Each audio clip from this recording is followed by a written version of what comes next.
ladies and gentlemen. Welcome to Quality Time with a French Guy. Finally on YouTube. And cheers, Mark. Cheers, Kalle. I've been waiting since Monday when we did the first episode with Pekka. Well, the 32nd episode. But I had been waiting to do it again because seeing the result on YouTube was I was really happy. I felt like I am going forward with this, moving.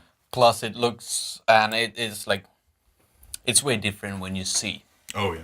I for think instance, people- I watched that episode a bit today, Yeah.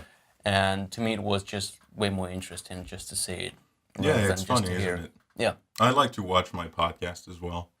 I don't like. You have only one I have many. watching. I watched the H3 podcast. I watched a Joe Rogan podcast. There's a podcast called Your Mom's House by Tom Segura and his wife. It's pretty good whiskey, Yeah, it's right? amazing. I'm just like I'm sorry for getting distracted once in a while, but it's Exactly. It is so good. It interrupts you. That's how. but good it's it is. a good Exactly. thing. So ladies and gentlemen, yes, welcome to the show. For those of you who are joining on YouTube and have no idea what this show is about, this is a podcast hosted by a French guy living in Finland, and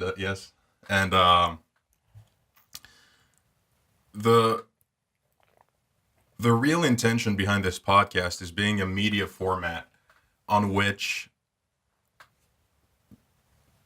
you can have free conversations. I feel like there is too much scripted media. And if I listen to podcasts on the Finnish ones, the most famous ones there was a podcast with 3 girls and Oh my god, They it must were be just- so oh. boring. I would just imagine like three Finnish girls had to sit in a room for an hour 3 and Finnish talk. girls Like, talking. Yeah, but can I get my cider again? to be fair, they're really good at talking and hosting a show, but it's like, so last week I bought this amazing cinnamon candle, and it's like, is this what people want to listen to? I guess yes, since it's a successful one, but I want to offer a little bit of variety, just a little bit of variety. Well, give me a definition of success in a podcast field in Finland. No, that is subjective. In Finland? I Yeah. don't know. Yeah, you said it is a I'm successful talking podcast. the ones if you click podcasts on iTunes, they're one of the first ones that show up. Oh, that's success. That's success right there. Just fucking wear your shit. Yeah, and there isn't really a free conversational podcast where people can of any origin can really come and So is that say podcast that funny you're talking? stories. Sorry, is that podcast that you're talking about? It's scripted. Oh no. Okay. Podcasts can't really be scripted. They can be researched in order to have something to talk about, but you can't really script a podcast. The whole point of it is That that it's not. it's not scripted. Yeah, exactly. That's what I would think. I don't know. Just people just take a mic and do whatever they want, and that's a podcast, I guess. It's a romantic part of a Yes. podcast. Yes, Like it is. I'm just taking the mic and being myself, and I'm just shooting. Like, and people gonna love me because I'm so awesome. But the funniest part was going on behind it, Exactly. like with music production or like sound design production in your particular case. That it's at some point it's so romantic, It is. just making music, and it's so much fun. Or like lots of people taking sound design as a foley, and foley is lots of fun, and they just seeing the fun part. They don't see the actual work part. That is accurate. Many podcasts should be respected because of the research that go into them. Exactly. This is not. I do nothing. We literally just sat down and pressed record. We This just is how came. we do it. But I love you, man. For one thing, it's because you are able to really carry a conversation forward, which is a skill that not a lot of Finns have. A lot of conversations with Finnish people kind of end abruptly, Yeah. and because it ends, Well, you it feel, ends. yeah, it ends. Their statements require no continuation often, and it can kill a conversation. Okay, I have. I know that I know what you're talking about, and this skill, if you said it as a Yeah. skill, I would call it a feature. Mm-hmm. It's not a skill; it's a feature because in my case, it is so uh, it is so like let's say well developed that I have to focus to keep the same topic because I'm usually going within a conversation. I'm just remembering something and it's like and another moment I and do that another. all the time. Yeah, it's fun. And for instance, my mom got the same feature. That's why when we have a conversation, I it's like a how you it's say a, feature like you're a car or your mother's a car. So that's the features on this one. it's a character feature. I Yeah. think it's not a skill. Yeah, exactly. At least I don't take it as a skill. No, it's not. And many times conversations can happen and be really interesting with Finnish people as well. I don't know. I just don't know what activates it because I've never had to think about it in France or with people who aren't from Finland. I've never had to think about how am I going to keep this going. And the second you need to think about how am I going to keep this conversation going, it's It's over. yeah, it's not. It's over because you're thinking about it. You A conversation is thinking out loud basically, so you understand what I mean. So for the people joining us, by the way, for the first time, I'm guessing because YouTube will bring another audience than the one I have on SoundCloud. For the people joining us, this is a podcast. So if you want some general themes, and I will introduce the general themes again on the next episode sooner than in 8 minutes. So this podcast is about France, video games. I haven't heard the French part. Yeah, don't worry, we're gonna get there. Basically, I have had a change of format. I used to have a format on the on SoundCloud, and then I figured I'm not going to limit myself to a specific format, and I'm still going to try to follow some constructed lines in order to. That's funny because like when you picking up a topic or like a format in your case, you think that such an open field, so you can endlessly talk about the stuff, about the subject, especially the one that you love, like for instance, Yeah, games, right? And then after like what 10, 15 episodes, you feel like you've spoken out. exactly. That's funny, right? Once you It is. got that uh, moment of limitation, Mm.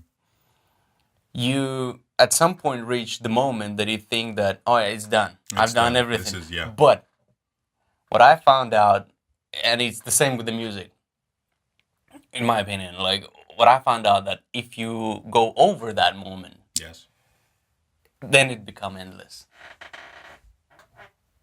So there is a block. So yeah, you kind of manage to break Yeah. a wall, a barrier. Exactly. That's what you meant. Yeah, Yeah, I was just exactly. looking for the right word. So the podcast, yeah, can be summed down into three big things. France, video games, which are I don't want to say France is a passion of mine because it's just my country. So obviously, I am passionate about it, and some people aren't passionate about their countries. Video games because they're a big part of my life, and I work with video games. I'm a sound designer for them, and yeah, this isn't news to you.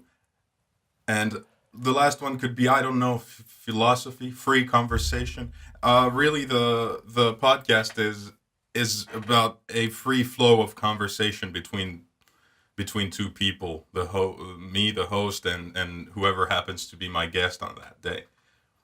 That's the biggest problem I will have with this podcast is really making people understand that there's no theme. It's quality time with a French guy because, well, we'll end up talking shit and about dicks and balls and stuff I was like just that. about to say, like, well, we end up talking shit like, yeah, Yeah. call me for that one, and then you dicks and balls, and I'm like, I'm Mm. gonna skip this one. So, let's start with the French Oh part yeah, like, of this podcast. tell me about the French part. Okay. So, I think I've never asked you before, like, tell me something about French. no, I wanted to talk about the guillotine today. Oh, Want to it's talk amazing. about the It's- guillotine? yeah, of course. So, let's go. Cutting heads.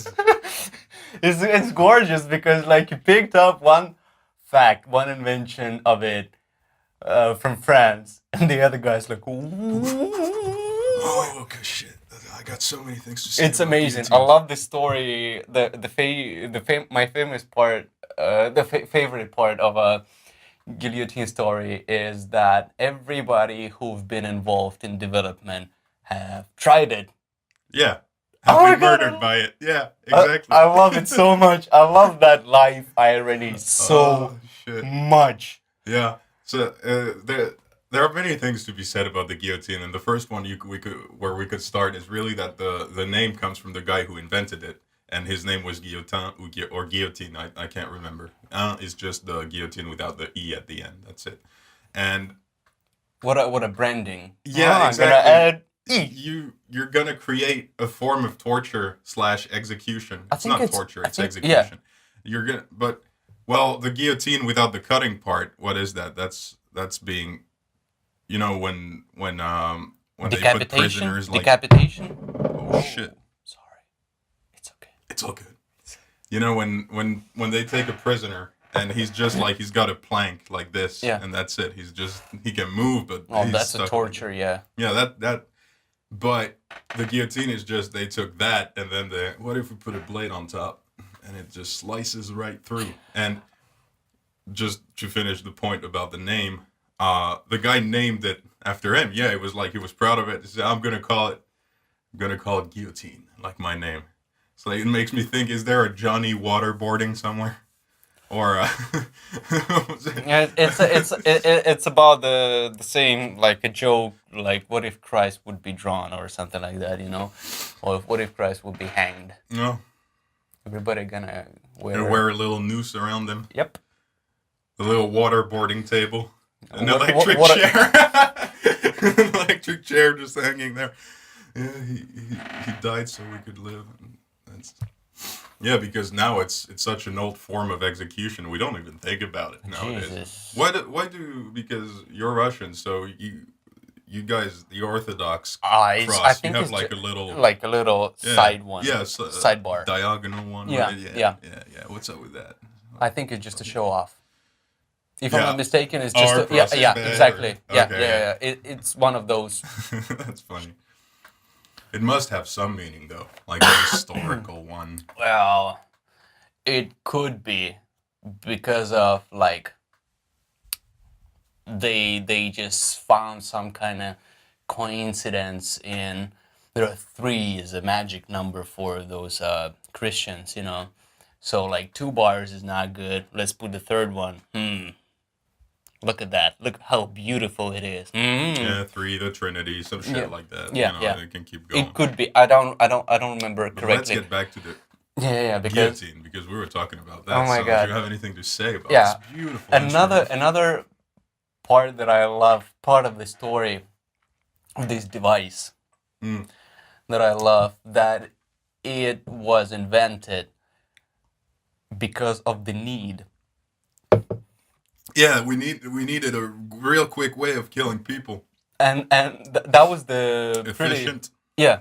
So the how do you say it? Like a hangman, right? The hangman, the one who chops the head off. The decapitate. executioner. The executioner or hangman. I think both of those are Well, the legit, hangman is more for, if you know what I mean. hanging people. I'm just saying. Well, executioner, yeah, Oh, like just for hanging people. it was basically a device to ease their life. Yeah. Because not all of them been so skillful, and like Right. waving a sword, like a huge sword, because they had those huge family swords that because executioner is a job that you get as a like it's a family job. Did you know that? No? Yeah. Really? Yes. Oh, how Executioner sweet. executioner is a family business. Oh. Or if executioner doesn't have a son, his daughter's husband will be the one. Oh my god, if you fall in love with a girl. With an executioner's daughter? Yep. And like, who is your father? And Better like, sharpen up that blade. do you know how to sharp up a blade? Ugh. Oh, my dad gonna love you. But the thing is that I was thinking that there are several like professions of like dads Yeah. in law Yeah. that I try to aware, like stay off. Like it's military guys, police ones, which is pretty much the same, Yeah. and truck drivers. I don't know why, but since we don't have, I have that top 3 of dad's professions, like girlfriend's dad's professions that I will trying to stay away, at some point eventually, but it's just top 3 formed that way just because we don't have executioners these days.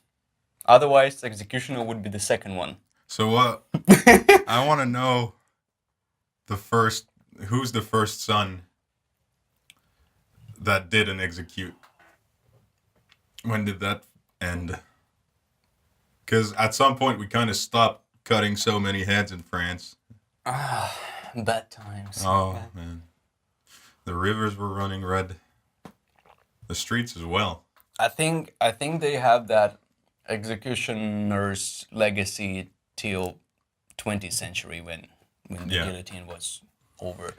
So you got to make a research on that and maybe write in a comment somewhere who was the last one. If researching. We're here to have conversation with no factual basis whatsoever. The thing is that at some point I just listened to an audiobook written by a Russian historian, but he's saying more that he's writing historical novels. Okay. And I really love that attitude because basically then he can write everything honestly, you know? Because if some historians will say like, it's not true, we don't support that, he's like, whoa, it's a novel. It's a novel. It's a fiction. It's just for a good story. Exactly. And so you never know if it is actually true and he's saying that extremely straightforward or it's just for a story. Exactly. It makes history way more interesting.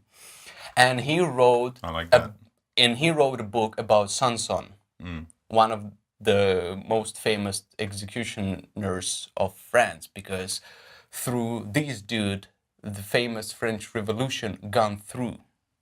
So he was executioner on that time. Holy shit! How many people did he kill? At some point of a book, he basically every executioner got, as I understood, they got a book, like a diary that they have to write down. Every kill? Yeah. And at some point, the dude was just writing like 60 people today. Like, he started, like, I think first time he was not writing down by name when it was about 30. Dude, 30 decapitations. A day. A day. It's like, what a job. If somebody is complaining about their job, whew. And more than that, once again, it was not just about chopping somebody's head off. It was a ritual behind it. So they go to the cell. The person is spending their last moments. And if I'm not mistaken, the executioner was the one to wash them, to help them to wash and change the clothes and spend the last moment in a cell. And then they kind of go and, oh my God. Oh, how sweet. It's just think about it. When the dude is coming, he is the one who not gonna press the button. He gonna technically raise the sword over your head. Yeah. Oh my God! And you like have a conversation with him, and he's not your enemy. No. He's not It's his your fucking job.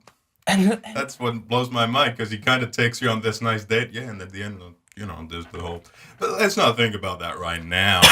Let's not think about that right now. Let's have a nice meal. when the A next little time shower. dude, when the next time we're gonna talk about it. Oh my god, that's horrible. So, But at like, the same time, kind of sweet. well, I'm not the one to judge. Then again, the story then tells that after having like about 30 kills a day Mm. or cases, Yeah. about 30 of them in a day, he just started writing the shit like, oh, today I executed like 30 people, 35, 45, 55. I think up till 60. He was like 60 a day. Oh my God. And there is a one part of the book when the revolution mind-blowing. was on a peak, Yeah. in the book, he was just like constantly saying just statistics, statistics, statistics, and it's so hard to listen to that. Somebody's reading like with a real deep, strong monotonic voice because they Yeah. got absolutely beautiful actors for reading that stuff, Okay. and they just really like, and it's so strong and it's so heavy. 55 a day. Dude, the second 50 you a go day. Oh from my. people to statistics, you've reached it's the next level. There was a quote, and the internet says that it was a Stalin's quote, that death of one person is a tragedy, the death of a million, statistics. Yeah, and harsh, but kind of true. Because I don't know, it's so hard sometimes when you have to let's say you're fishing and you get like one fish that day. That fish is way harder to kill than if you've got like 10 fish in a row. You're just happily fucking slicing them and Except murdering them. except if you are like living on an island or something, or that is your main. Well, and plus, get over it. It's a fucking fish. Like, Yeah. get over it. Really, I could understand if you had to kill animals, but then again, it's like, yeah, it's an animal. Get over it. So, Is that like- monstrous? In a way, yeah. Oh, somebody think. Yeah, it But is. somebody thinks like, somebody cannot accept that the world is imperfect and Somebody's cruel. gonna kill your meat. Yep, and Somebody's gonna cut a head. I do realize, and I do admit, for instance, myself, if I travel, in case if I travel like one day a lot, and like you discussed the last time with Pekka, if you go to an island with a tribe which has never seen like any inhabitants other than them, and they will kill me, or I become like a victim of a predator. You know what? I'm fine. Well, at least I'm thinking at the moment right now. Yeah. I- Let's put things into perspective. Because Yeah. of course I'm gonna shit my pants. Just let's be honest. Like when somebody is actually trying to kill you to eat you, well, you shit bricks. Oh yeah. And but Oh. that is You almost said that like you know it. cool, right? It was 15 years ago. I was running from Gulag. It was 15 years ago when I was last time killed to be eaten. Running from Gulag. Hungry Ukrainians. Very scary. 15 years ago we were not so aggressive with Ukrainians. No, that's recent. Oh my God, I'm so sad about that political bullshit that is going Yeah, on right. these days. Oh my God. Because you probably meet Ukrainians like here or something, and it's Yeah. like, what is They're this? just like, What is this? you Russian. And I'm like, what? What? Oh, what are have they easily mad? Oh, they're triggered. Oh, Immediately. Really? Like it's, well, not immediately when you see I them. guess- And like, first of all, I'm not going with my passport like in Finland because that would be, well, it's not a good idea in Finland still. And the thing is that you just, well, I just try to avoid that topic. okay. I just be sure. honest. That's just being a nice person or civilized person. because that's the thing with this connected world we're in. If there's a war between two countries, it's you kind of lift both your hands and go, what is this for? I don't Like, know. And more than that, it's not, well, almost every war is stupid and pointless. And when you have a war like states in Vietnam, like, dude, you're from so far away. What the hell have you forgotten here? what do you mean? What do you Like mean? when Americans were going to Vietnam, Exactly. Yeah. what, like, for those Vietnamese dudes, I would be like, what the hell have you forgotten here? Just go home, raise your family, do your own shit, stop messing around. And like those countries are not neighbors. That's what I'm saying. They're Mm-hmm. so separated, you know, Right. and they still was such a big conflict. It was enormous. I It, don't. I'm not very historically educated when it comes to the Vietnamese War. I have no idea what the fuck happened but there. then again, all right. The In case war in with Vietnam, I mean. in case of Russia and Ukraine, we're neighbors, and we had lots in common throughout the history. And you know that, you know what is ridiculous? Some of those like TV channels, there are those political experts, Yeah. and some of those Ukrainian political experts or like or Russian ones, they just discussing the topic that in Ukraine they changed the name of the streets. They change the name, like, from everything that is related with Soviets. They just getting rid of it, Yeah. and they just like, we don't want to be related to that. And I'm like, all right, you don't want to be related to Russians anymore. Okay, I understand that. It's your own decision. Go with it. Okay, good. How can you go and just say that that history is not true anymore? What? You think that's what they're saying? Well, at least it's been like shown on a media that I've seen at some point. At some point, and I do admit that that was Russian media, and then tried to defend their own side, and then tried to put like Ukrainians as a crazy folks. But obviously, like Ukrainian doing the same about Russians. It's media. I do understand that, and though they bullshit, that bullshit is based on something. I mean, they can say whatever they want, but if the fact is going on, if they just like getting rid of those like names or like something that we had in common before, it's okay, but you don't try to change the history. History is the fact. Yeah. But, well, I've been studying history before for a while, and I don't I don't like it anymore. I liked it for a while. I Yeah. really loved it because it was so interesting. But at some point, eventually, I start hating history as much as I don't like politics because it's just full of bullshit. I have an utter dislike for politics as well. Really, the study of how we should be governing ourselves has been a really, I don't know. I This is where not being educated enough on that stuff comes in very heavily.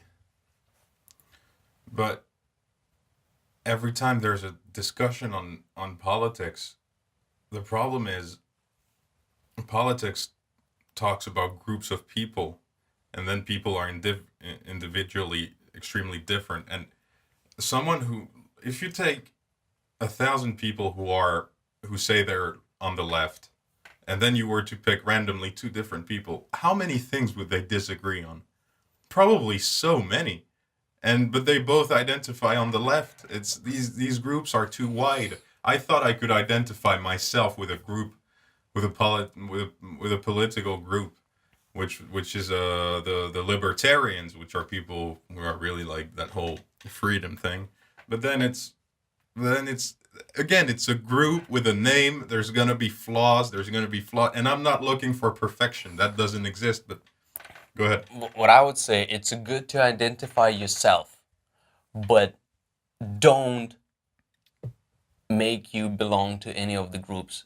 It's like when society is full of individuals, in my opinion, that is healthy society because they're willing to develop, they're willing to work in a team. Team and a group is different stuff.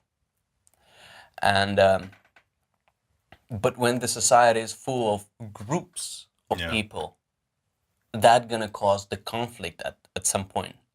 Humans work naturally as teams. It's automatic. It's in our nature. And any grouping that kind of forces, this is hard to express, but kind of forces sets of rules, I guess, will will break them.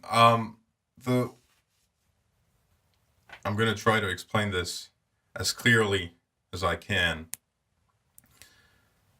When you are you yourself really looking for your own self improvement, just being better or being more productive, you will automatically benefit the society you're included in. You don't need a group that's telling you what's better, and because it's so easy to tell yourself you're in a group that's just right. We're right. We're And better. We're better. then you can just forget all the shitty things you do because, well, I'm part of the good group.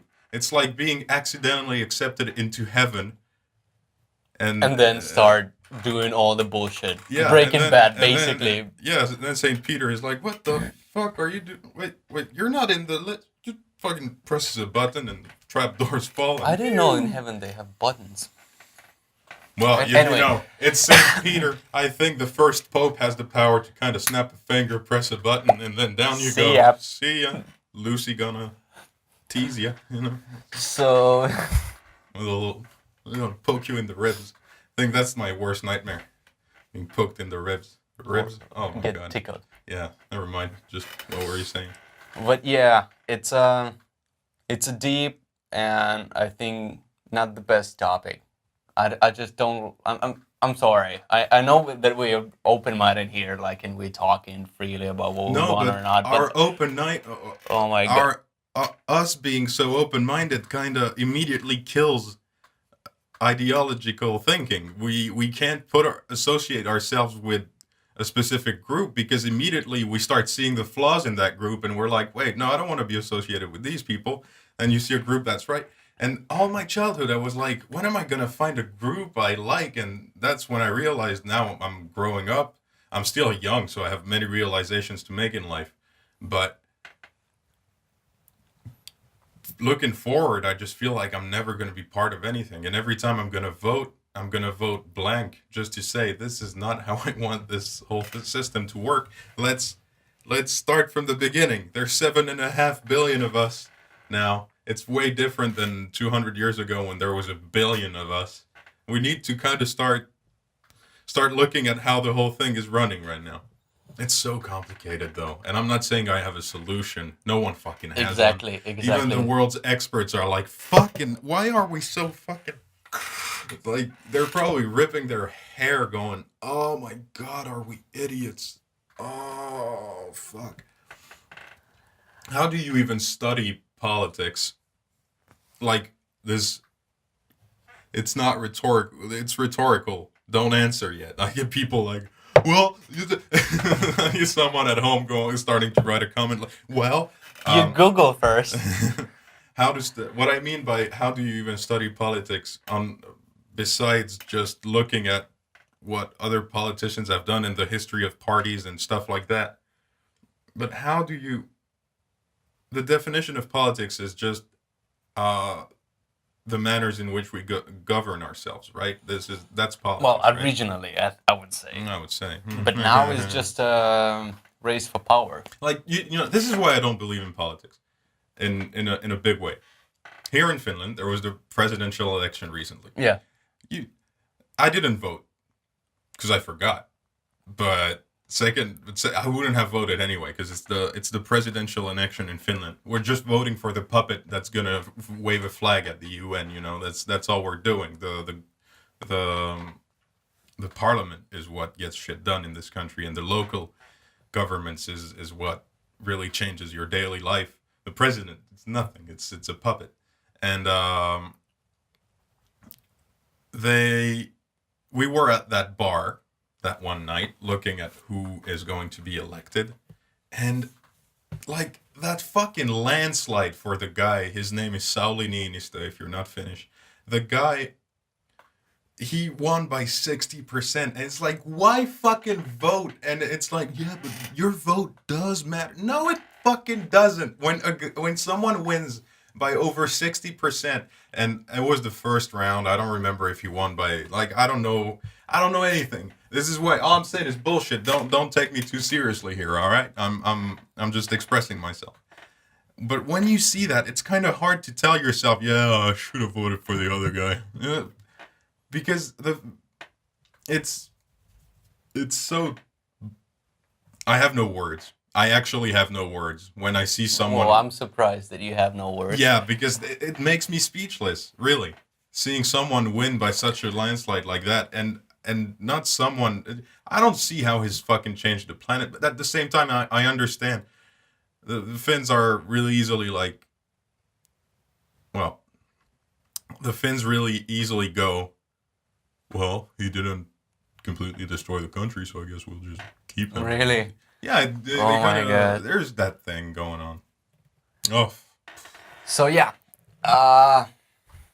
going out of the politics, the politics was the reason why I started loving history, because there is a saying that history is written by a winner. oh yeah. And, Oh yeah. and like once I fully understand that, it was a moment that I was like, oh, I don't Dude, want to be. I heard that in Germany they completely skipped the Second World War in history classes. I know, right? What the fuck? Yeah. What the fuck? Like, well, They skip it. Let's forget about it. But you don't fucking skip. In France, we collaborated with the Nazis, and goddamn, did they make sure we understood what that meant. Oh yeah. Oh, half of us were assholes. Half of us. I don't know if it's half. Well, France is a different country. Oh. It's like France history is a different topic. No, right? but what I'm saying, when we collaborated with them, some of us went, this guy's a Jew. And like and Paris is that way. yeah, Paris, just put the flag. Yeah, I guess it's a nice one. The Americans will put our flag back anyway. Anyways, guys, it's fine. They're coming. The coffee is getting cold. Come on, guys. And yeah, we had the resistance, but like there's a big difference between being a resistant in 39 and in 45.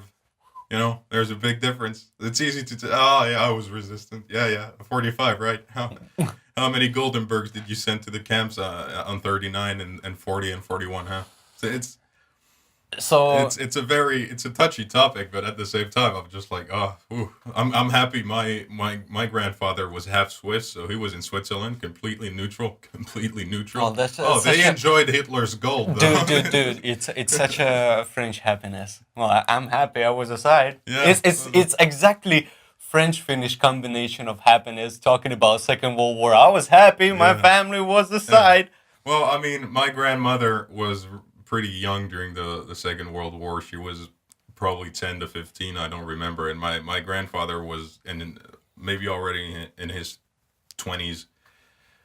But he was in Switzerland, so that kind of never affected him. And my grandmother was too young to even really understand what was going on, really. Though it's a horrible childhood. Oh, she had a shitty childhood. She was raised by Catholic nuns. Just think about that for a second. Oh my. She had curly hair naturally, and the nuns wanted her to have straight hair every day. So every morning for an hour, they would fucking... They didn't have anything to make your hair straight naturally, so they would fucking pull her hair until it was straight, and it never came straight, so she just had a fucking horrible haircut. That was all straight and floaty, like crazy scientist. And...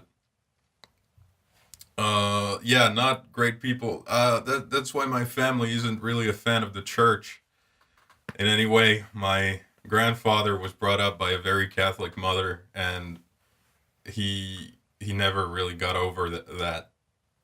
My grandmother brought up by Catholic nuns, so fuck that. So my dad brought up by these two people, Completely skipped the church. Never did any communions. I don't even know if he's baptized. I think he's Catholic, but fuck if I know, dude. Like,